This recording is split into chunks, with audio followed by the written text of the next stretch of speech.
Hello everyone, this is me Shruti, your science teacher from economics classes and I am back with the third unit on refraction of light. आज के इस unit में हम discuss करेंगे what is real and apparent depth और उसके कुछ real life applications के बारे में। तो चलिए शुरू करते हैं। तो हमारा पहला टॉपिक है real depth and apparent depth. तो यूजुअली आपने नोटिस किया होगा कि कोई भी ऑब्जेक्ट जब पानी में होता है और अगर आप उसे देखते हो ऊपर से तो उसकी जो गहराई है वो कम दिखाई देती है पर उसकी एक्चुअल गहराई ज्यादा होती है। तो यहीं से real depth and apparent depth का कॉन्सेप्ट अराइज होता है जो कि हम इस डायग्राम के थ्रू समझेंगे। यहाँ पे दो मीडियम है, एक एयर एंड एक वाटर। वाटर की जगह कोई भी मीडियम हो सकता है पर इस केस में हम लोग एयर एंड वाटर को कंसिडर करेंगे। एक ऑब्जेक्ट है O जो कि वाटर के अंदर इमर्स्ड है, ठीक है। ऑब्जेक्ट से दो लाइट रेज निकल रही हैं। वैसे तो बहुत सारी लाइट रेज निकलती हैं पर डायग्राम को सिंप्लीफाई करने के लिए हम लोग दो ही लाइट रेज कंसिडर करते हैं। तो पहली लाइट रे नॉर्मली स्ट्राइक कर रही है, PQ को नॉर्मली स्ट्राइक कर रही है तो वो अनडेविएटेड पास होगी जो कि हमने प्रीवियस यूनिट में भी पढ़ा था।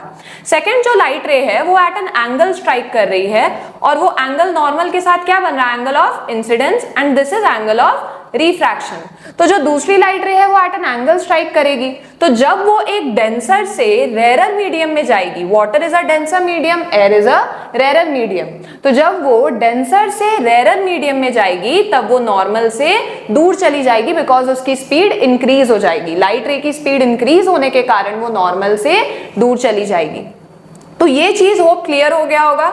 अब ये जो ऑब्जेक्ट है उसकी इमेज कहां बन रही है, जहां पे ये जो रे है BC वो पीछे की तरफ एक्सटेंड होके आई पे उस ऑब्जेक्ट की इमेज बना रही है, आई पे उस ऑब्जेक्ट की एक्चुअल इमेज बन रही है।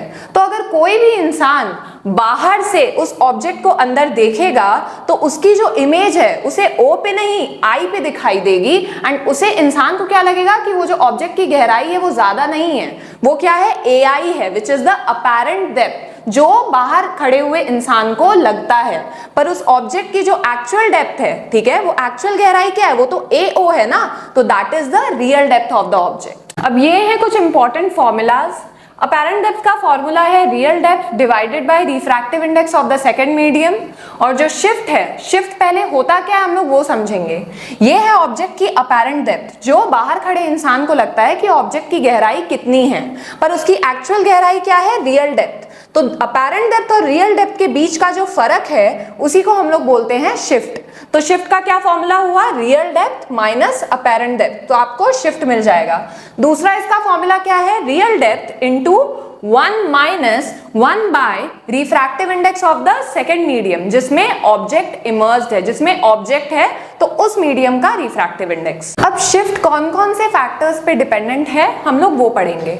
सबसे पहला है रिफ्रैक्टिव इंडेक्स। तो जिस मीडियम में वो ऑब्जेक्ट इमर्स्ड है, जिस मीडियम में वो ऑब्जेक्ट है तो उस मीडियम का रिफ्रैक्टिव इंडेक्स जितना ज्यादा होगा तो उस केस में ऑब्जेक्ट की जो इमेज में शिफ्ट है वो भी ज्यादा होगा। मतलब ऑब्जेक्ट की रियल डेप्थ और अपेरेंट डेप्थ के बीच में फर्क ज्यादा होगा। Now next, thickness of the medium. Same goes with thickness. अगर जो मीडियम है जिसमें वो ऑब्जेक्ट है अगर वो थिक है तो शिफ्ट भी ज्यादा होगा, अगर वो मीडियम कंपैरेटिवली थिन है तो उसमें शिफ्ट कम होगा। लास्ट फैक्टर है वेवलेंथ ऑफ लाइट यूज्ड। अब इतने प्रकार की लाइट्स होती हैं, violet, indigo, blue, green, yellow, orange and red. तो ये इस केस में जो वेवलेंथ है वो इंक्रीजिंग ऑर्डर में बढ़ता है। मतलब वायलेट की जो वेवलेंथ है वो सबसे कम होगी एंड रेड लाइट की जो वेवलेंथ है वो सबसे ज्यादा होगी। तो वायलेट के केस में जो शिफ्ट है वो सबसे ज्यादा होगा। वेवलेंथ और शिफ्ट के बीच में एक इनवर्स रिलेशनशिप है, उल्टा रिलेशनशिप है। तो वायलेट लाइट की वेवलेंथ सबसे कम है तो उसके केस में शिफ्ट जो है वो बहुत ज्यादा होगा एंड रेड लाइट की जो वेवलेंथ है वो सबसे मैक्सिमम है तो उस केस में शिफ्ट एकदम मिनिमम होगा। अब हम एक रियल लाइफ एग्जांपल पे ध्यान देंगे जो रिफ्रैक्शन की वजह से होता है। कोई भी ऑब्जेक्ट जब पानी में इमर्स्ड होता है और हम उसे बाहर से देखते हैं, चाहे वो पेंसिल हो या और कोई भी, लाइक इस एग्जांपल में हमने स्टिक को कंसिडर किया है। तो ये स्टिक पानी में इमर्स्ड है तो कोई भी अगर इसे बाहर से देखेगा तो उसे क्या लगेगा कि वो जो स्टिक है पानी में जाते ही स्लाइटली मुड़ गई है। अब ऐसा क्यों होता है, यहां से दो लाइट रेज निकल रही हैं, ये डेंसर से रेयर मीडियम में जाने के बाद स्लाइटली बेंड हो जा रही हैं। This is the normal. तो ये नॉर्मल से दूर चली जा रही हैं। तो अब इसके बाद होता क्या है, ये जो दो लाइट रेज है इसे हम बैकवर्ड एक्सटेंड करके यहाँ पे एक इमेज फॉर्म कराते हैं, ठीक है। ये दोनों लाइट रेज बैकवर्ड एक्सटेंड होती है, जो डॉटेड लाइन है ये एक्सटेंडेड लाइट रेज है।